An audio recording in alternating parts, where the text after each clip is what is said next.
الشيطان الرجيم بسم الله الرحمن الرحيم الحمد لله رب العالمين والصلاة والسلام على رسول الله. Donc alhamdulillah, je salue tous mes frères sans, mes bramogos, mes vieux pères, mes vieux mères, mes fils d'avoir aujourd'hui être ici à la RTI, en Guédra, en Fafa, tout le monde me regarde. Avant vraiment, j'étais dans un milieu vraiment très beaucoup maniéré, beaucoup trafiqué, beaucoup géré. Voilà, depuis j'avais 4 ans, mon père est décédé. J'ai été élevé par mon vieux Mowo qui s'appelle Niaé, le syndicat, il est le général des syndicats actuellement. Il est à Bobo Sinécourt. Depuis à mon enfance, à l'âge de 6 ans, j'ai tout fait mon temps dans la rue, dans la Kramoura, dans les Tintang, dans les ghettos, dans Noussia. J'ai fait à peu près tout dans la rue. Et par la grâce de Allah subhanahu wa ta'ala, je chiais beaucoup, je faisais le oui que Allah n'aimait pas. Moi-même, étant Kouoma, Olivier, tout le monde m'appelait avant ouvrir la dose, parce qu'avec ma compétence de chier, de gâter, c'était trop dangereux. Il y avait beaucoup de boys derrière moi. Bon, j'ai été beaucoup de chefs de gang et j'ai passé à peu près 15 fois à la prison. Et les 15 fois, c'est pas pour dire va venir. Je pouvais faire 5 ans, souvent 3 ans, souvent 2 ans, souvent 10 ans, mais par un foufou, Allah il fait que je sors. Mais par la grâce des frères musulmans qui font la dawa aujourd'hui en Côte d'Ivoire, partout, ils passent dans les endroits aujourd'hui pour sensibiliser les gens dans les mosquées. Grâce à eux, Allah subhanahu wa ta'ala a frappé mon cœur, parce qu'à un moment, j'étais là comme ça, on était monté sur le terrain, ils étaient là dans la mosquée en train de faire 3 jours, et ils sont venus nous embarquer, on dit Alhamdoulilah, on va vous parler de Allah. Il dit, Allah, la position de moi ici, là, c'est trop tendu. Le mouvement de Allah, Allah, je ne suis pas prêt pour ça, parce que c'est trop gâté si moi, Allah, là. On dit, non, comment, alors, subhanahu wa ta'ala, si tu l'écoutes, il est capable de te gérer, parce que c'est lui le vieux père des vieux pères, celui qui gère l'homme qui veut, et celui qui change lui qui veut. Il dit, il n'y a pas de drap, il les a écoutés, après, il est damnifié. Je suis venu à Bidjan, on allait à Djoufou Gonzague, au bord de la mer. On était assis là-bas aussi. Les mêmes Moros, notre boyer est venu trouver là-bas encore pour nous prendre encore en otage pour nous parler de Dieu. Donc j'ai constaté partout où il est maintenant, c'est les Moros de Dieu maintenant qui me bombent maintenant. Donc moi-même maintenant, j'ai sciencé à ma maman. Quand je prends draguer ma vieille, vraiment, elle a beaucoup souffert pour moi, elle a enseigné. Quand elle m'envoie manger en prison, elle pleure. Tout le temps, c'est moi et mes mamans dans mon quartier. Tout le monde a mal de me regarder. Quand ils jouent au quartier, tout le monde est découragé, ça crie. Voilà, le temps. Donc, moi-même, j'ai demandé à Dieu maintenant comment j'allais changer pour que ma maman, ma vieille mère va se retrouver. C'est ainsi, les Moros, ils m'ont bombé un vendredi dans mon quartier.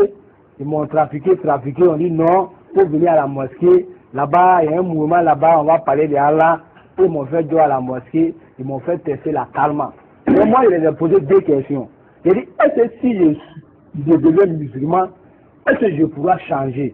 Parce que moi, je suis un chier. Je suis un consommateur aussi de la dose. Voilà. Donc, tout ça, là, il faut arrêter. On dit non, c'est Allah subhanahu wa ta'ala qui est le las, celui qui est le vieux père des vieux pères, celui qui chante qui veut, il manière qui veut, il fait qui veut. Mais si tu suis nos conseils, par la grâce de Allah, tu vas te retrouver. Parce que moi, ma maman, elle m'a envoyé dans tous les endroits. Même un jour, elle m'a embarqué sur un féticheur où le Moro, elle dit le Moro va me faire changer. Mais on est arrivé, moi et ma maman, on est arrivé sur le Moro. Le Moro, il est sorti, on dirait qu'il était en train d'uriner.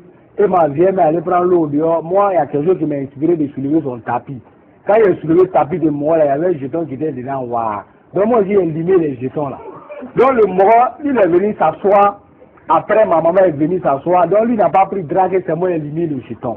Mais après, quand on est sorti, il a consacré son jeton à tout dans le coin. Donc maintenant, il a commencé à demander maintenant, lui son jeton à frère, il ne sait pas qui a pris. Donc moi, j'étais serein, j'étais un guerrier toujours serein dans le temps, propre. Donc il a lancé un message, il a fait un mouvement, un petit babadi. Il dit l'homme qui touche ça, il va jasser, il n'a pas dit qui a pris son jeton. Moi, j'étais le premier Moro dans le rang. Parce que moi, j'étais bien béré, j'étais bien décalé là. Je suis calé, rien de mes frères. J'ai touché, il n'y a rien. Donc le Moro, il a trafiqué le discours, il a mis quelqu'un Moro là-bas. Moi, ma maman, on a pris la route. En venant, il dit à ma vieille mère, voilà le jeton, c'est mort à un mois. Elle dit, oh mon fils, tu vas dire, c'est comme ça. Elle dit, non, la vieille, laisse ça. Si on va dire là, les gens qui sont au cimetière, ils meurent aussi. Donc ça, ça passe. Et ça arrivé à dire, je me suis créé les barreaux, les tchéqueries, je me suis tchéqué. Après, je me suis retrouvé dans la rue. Bon, maintenant, les Mogos, quand ils m'ont récupéré, donc quand il est sciencé à tout ça là, j'ai vu qu'il faut pour Allah là, il faut qu'il y ait un cas tenté pour voir si Allah il peut me changer en Djidji. Voilà comment il est suivi. Et ils m'ont fait attester la calme. Ils m'ont demandé c'est quel nom tu veux choisir. J'ai dit, bon, ils n'ont pas me cité le nom dans la religion. Ils m'ont cité tous les noms, mais j'ai vu que c'est le nom Mohammed sallallahu alayhi wa sallam. C'est ça qui m'a enjaillé, quoi. Parce que j'ai écouté son histoire, j'ai vu que c'est le bien-aimé de Allah, c'est un guerrier, c'est tout. Bon, moi aussi, malgré mon Lucia aussi, je viens être bien-aimé de Allah. Voilà. Attends, Olivier, tout ce que tu nous dis ce soir-là, c'est dans le milieu là que tu as appris le discours, le langage Nushi, tout ça là. Le langage Nushi, moi, Olivier, ouvert la dose, je n'ai pas fréquenté. Le langage Nushi, c'est ma langue que j'ai appris depuis à l'âge de 6 ans. Je n'ai pas fait de banc et c'est cette langue-là, avec ça j'ai grandi. C'est maintenant que je commence à parler un peu les bonbons français. Sinon, quand il y a les gros mots français, moi, je n'attends pas ça. Moi aussi, pour parler bien français, c'est un peu dit pour moi. Mais c'est maintenant, par la grâce d'Allah, je sais les mots de gros français. Quand ils parlent ça, je prends les mots un peu pour me gérer avec ça. Sinon, je ne peux pas parler sans le Nushi. D'accord, ok. Alors, la dawa, Imam Brésil, quand on écoute Olivier Mohamed parler ce soir, je ne sais pas si c'est un témoignage ou bien si c'est... Est-ce que tout le monde peut faire la dawa? Il dit qu'il en fait. Non, comme je dis, il y a un groupe qu'on appelle les Daï. Des gens qui font la dawa, c'est des gens qui se promènent, comme je l'ai dit, pour appeler les gens.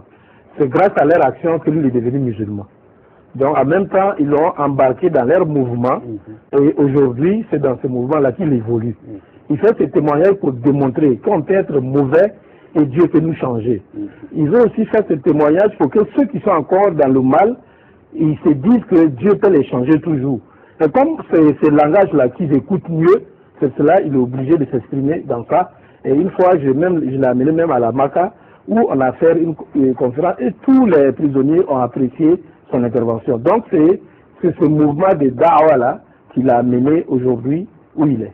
Oui, mais Olivier, quand toi tu vas dans le cadre de ces caravanes de la Dawa, qu'est-ce que tu dis aux gens? Quel message toi tu fais passer? Bon, moi je suis quelqu'un, je parle pas, je baille pas. Tous ceux qui me voient en tant que la dose a changé, il n'a pas besoin de le bailler, lui-même il va changer. Parce qu'à Abidjan aujourd'hui, quand tu comptes les vieux pères des vieux pères, ici, si je ne suis pas au 3e, je suis au 2e.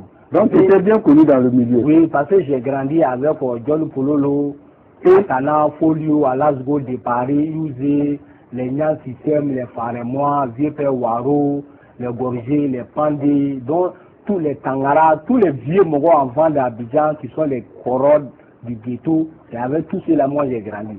Donc il n'y a pas quelqu'un qui ne me connaît pas. Malgré je suis là, je suis syndicat et géré ancien bâche de Mamakori. Donc tout le monde au niveau d'Abidjan, ils connaissent ma compétence. Moi je ne paye pas Baka à Abidjan, je ne paye pas transport ici jusqu'à Ma. Tout le monde sait que c'est le vieux Mogo, le Koro qui est là. Donc où je parle pas, l'homme qui me voit et il rendra de moi, ça a été cause beaucoup d'hommes à changer. Et aujourd'hui, les gens, ils ont été cause pour me changer aujourd'hui. Moi aussi, j'ai pris ce travail de la dawa aussi, pour faire ça comme mon travail, pour être cause aussi, changer beaucoup de nous aussi, dans les ghettos, dans les globlos, dans les mouvements, dans les Kessia, pour qu'ils vont retrouver leur vie. Et ça a été cause beaucoup à retrouver leur vie aujourd'hui. Ça fait combien de temps tu fais ça? Bon, ça me fait aujourd'hui 10e année, on est dedans, que je suis devenu musulman, et je fais la dawa.